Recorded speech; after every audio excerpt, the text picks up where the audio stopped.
امریکہ کے ایران پر تازہ حملے۔ امریکی سینٹرل کمانڈ نے بتایا 90 منٹ تک خلیج فارس میں تنبے بزرگ جزیرے پر دفاعی نظام، کروز میزائل کے مراکز اور لانچنگ سائٹس کو نشانہ بنایا۔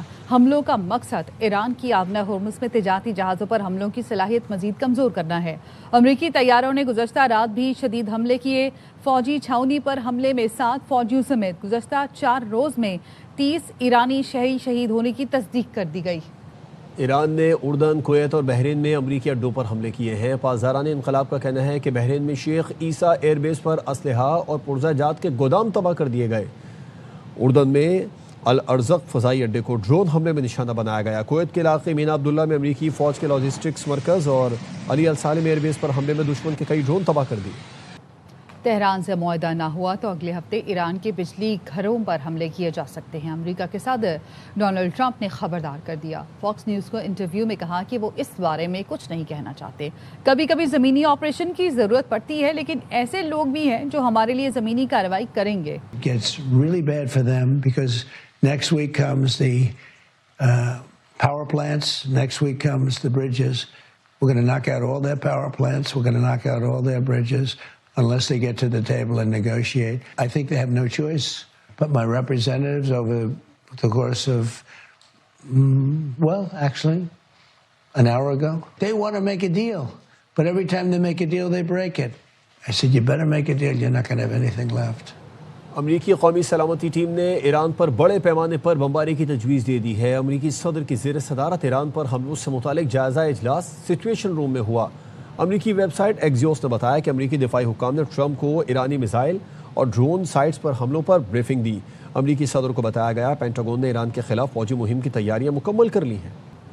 امریکہ نے دوبارہ ایران کی بحری ناکہ بندی شروع کر دی۔ جواب میں ایران نے پھر آبنہ ہرمز بند کر دی۔ امریکی سینٹرل کمانڈ نے بتایا کہ اس وقت مشرق وسطیٰ میں امریکی بحریہ کے 20 سے زائد جنگی جہاز اور سینکڑوں فوجی طیارے تعینات ہیں۔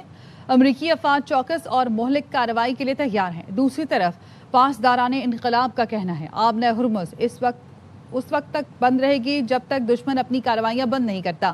پاسداران انقلاب نے امریکی اتحادیوں کی توانائی ترسیل کو بھی نشانہ بنانے کی دھمکی دی ہے۔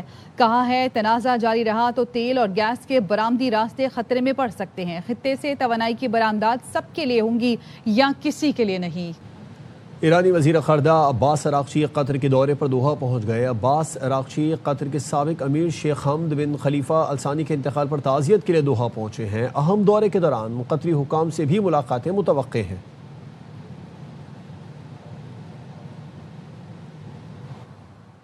امریکہ نے ایران سے منسلک کرپٹو والیٹس کے 13 کروڑ ڈالر منجمد کر دیے۔ امریکی محکمہ خزانہ نے بتایا ایران کے مرکزی بینک سے منسلک متعدد کرپٹو والیٹس پر پابندیاں عائد کر دی ہیں۔ نئی پابندیوں کے تحت 13 کروڑ ڈالر سے زائد مالیت کے ڈیجیٹل اثاثے منجمد کیے گئے۔ ایران کی غیر قانونی مالیاتی سرگرمیوں کے خلاف کارروائی جاری رہے گی۔ وفاقی وزیر اطلاعات عطا طارر نے کہا کہ پاکستان اور ترکیہ کے تعلقات وقت کے ساتھ مزید مضبوط ہوئے ہیں۔ ترکیہ کی یوم جمہوریت اور قومی یکجہتی کی 10ویں سالگرہ کے موقع پر تقریب سے خطاب میں وزیر اطلاعات کا کہنا تھا صدر رجب طیب ایردوان کی قیادت میں ترکیہ نے نمایاں ترقی کی۔ پاکستان اور ترکیہ ہر مشکل وقت میں ایک دوسرے کے ساتھ کھڑے رہے۔ ترک قیادت کی جانب سے پاکستانی عوام کے لیے محبت کے اظہار پر شکر گزار ہیں۔ کراچی کے علاقے کلفٹن میں ڈکیتی کے دوران ڈاکٹر آکاش کی ہلاکت میں ملوث 3 ملزمان کو ڈیفنس سے گرفتار کر لیا گیا۔ ڈی آئی جی ساؤتھ سید اسد رضا کہتے ہیں کہ سی سی ٹی وی کی مدد سے ملزمان کو گرفتار کیا گیا۔ افضل خان رپورٹ کریں گے۔ سی سی ٹی وی فوٹیج کے ذریعے جو ہے وہ ایک تو ان کو ٹریس کیا ہے۔ 4 افراد جو تھے وہ موٹر بائک کے اوپر تھے اور اس کے علاوہ ایک گاڑی جو تھی وہ جیسے وہ چلاتے ہیں سیفٹی میں، اس میں ایک کار بھی استعمال کی گئی۔ ڈاکٹر آکاش کے قتل کا ہائی پروفائل کیس 36 گھنٹوں میں حل۔ واردات میں ملوث 3 ملزمان سریش، رام چند اور انیل گرفتار۔ D I G south Asad Raza کا کہنا ہے کہ واردات کی سی سی ٹی وی فوٹیجز اور ملزمان کے ڈیجیٹل ڈیٹا سے کیس کو حل کرنے میں بڑی مدد ملی۔ سی سی ٹی وی فوٹیج کے ذریعے جو ہے وہ ایک تو ان کو ٹریس کیا ہے۔ اس کے علاوہ جب ان کو گرفتار کیا تو فل فور جو ہے ہمارا جو ڈیجیٹل فورینزکس یونٹ ہے اس نے ان تمام ملزمان جو ہے ان کے فون نمبرز حاصل کیے اور ان کا ڈیجیٹل ڈیٹا جو ہے وہ بھی ہم نے حاصل کیا. اس میں ہمیں یہ بھی پتہ چلا کہ یہ ملزمان آپس میں جو ہے رابطے میں بھی تھے, اور اس کے علاوہ ویریفائی بھی کروایا ہے ڈیجیٹل ان کی جو CDRs انالیسس کر کے. ملزمان کا ایک ساتھی بینک میں موجود تھا جس نے ڈاکٹر آکاش کے بینک سے 50 لاکھ کی رقم نکلوانے کی اطلاع دیگر ساتھیوں کو دی تھی. 4 افراد جو تھے وہ موٹر بائک کے اوپر تھے, اور اس کے علاوہ ایک جو تھی گاڑی جو تھی وہ جیسے وہ چلاتے ہیں سیفٹی میں, اس میں ایک کار بھی استعمال کی گئی. پولیس حکام کا کہنا ہے کہ رواں سال ڈکیتی مزاحمت پر قتل کے 45% کیسز حل کیے ہیں. ڈاکٹر آکاش کے قتل میں ملوث ملزمان کا گروہ کراچی میں لوٹ مار کی متعدد وارداتوں میں بھی ملوث رہا ہے. کیمرامین محمد حنیف کے ساتھ افضل Khan, ARY news, Karachi.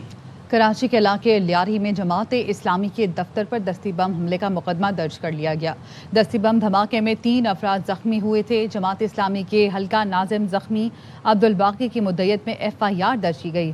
FIR میں کہا گیا ملزم نے زیر تعمیر دفتر کے سامنے دھماکہ خیز مواد پھینک کر فرار ہوا. جماعت اسلامی میں شمولیت کے بعد سے دھمکیاں مل رہی تھیں.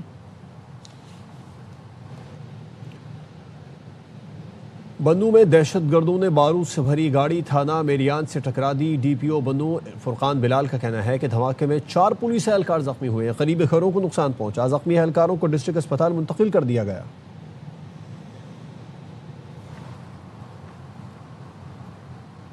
افغان مہاجرین کے انخلاء کی ڈیڈ لائن ختم. مختلف شہروں میں غیر قانونی طور پر مقیم افغان مہاجرین کے انخلاء کا عمل تیز کر دیا گیا. وطن واپس جانے والے افغان کہتے ہیں کہ ہم تو پاکستان کو ہی اپنا وطن مانتے ہیں, خواہش ہے کہ دوبارہ آئیں. تفصیلات اختر گلفام کی رپورٹ میں. افغان مہاجرین کے انخلاء کے 10 جولائی حکومتی ڈیڈ لائن کے خاتمے کے ساتھ ہی ملک بھر میں چیکنگ اور رضاکارانہ واپسی کے عمل میں تیزی لائی گئی ہے. پاکستان میں بہت سارا ٹائم گزارا ہے. تقریباً میرا پیدائش پاکستان میں ہے. حکومت کے اعلان کیا کہ ایسا جا رہا ہے افغانستان. ایسا پاکستان تے حکومت دے عوام نہ سارا شکریہ ادا کرنا ہے. میری پیدائش جو ہے fatal be area block 14 Karachi میں ہوئی ہے. 35 سال سے میں کراچی میں ہی رہ رہا تھا, تو پھر اب ابھی اپنے وطن جا رہے ہیں, اب کیا کر سکتے ہیں. میں کراچی سے آیا ہوں, تقریباً 30 سال میں وہاں رہا. گورنمنٹ آف پاکستان اور عوام نے ہمارے ساتھ بہت اچھا رویہ اختیار کیا. افغانستان واپس جانے والے ایک افغان مہاجر کا کہنا تھا کہ پاکستان میں ہمیں پاکستانی شہریوں جیسی سہولیات ملتی تھی. ہم ادھر ایک پیغام پہنچا رہے ہیں کہ پاکستان ہمارا بھائی ملک ہے. جو کم بھی ہو رہا ہے یہ غلط ہو رہا ہے.